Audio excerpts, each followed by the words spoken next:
Here are 3 of the best stories people sent to me at Solo Traveler. First, Katya. Katya was in Argentina to see the famous Iguazu Falls. She'd just arrived in Puerto Iguazu, the nearest town to the falls.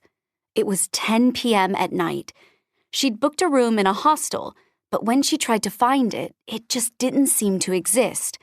She walked around town for a long time, but she had no luck, and in the end, she stopped at a bar and asked the owner and his wife for help. It turned out that the hostel had given her the wrong address.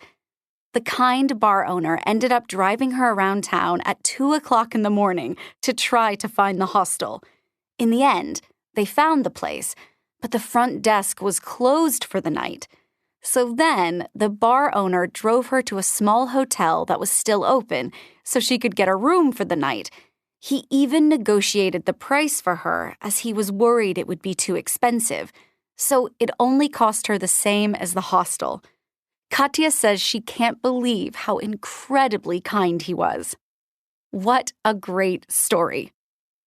Now, this is Jerry's story. Jerry was on a solo trip to France. While he was in Paris, one day he was in a hurry.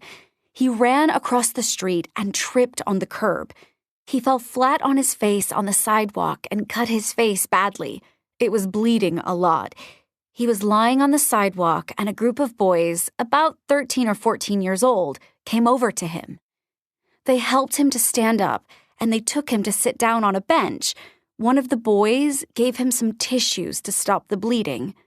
Then, another boy ran to a nearby school to ask the school nurse to have a look at Jerry, and all the other boys helped him to walk slowly along the road to the school.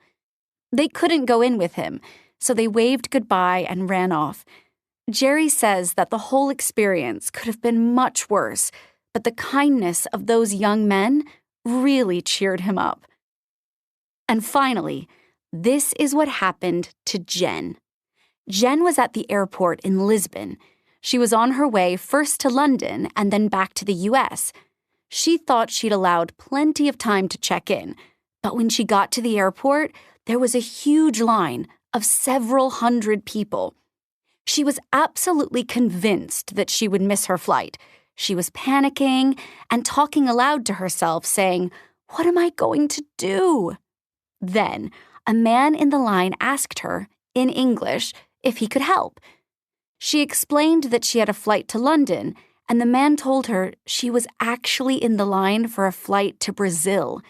He wasn't sure where she needed to be, but he stepped out of his line, found the line she needed to be in, which was much shorter, and showed her where to go.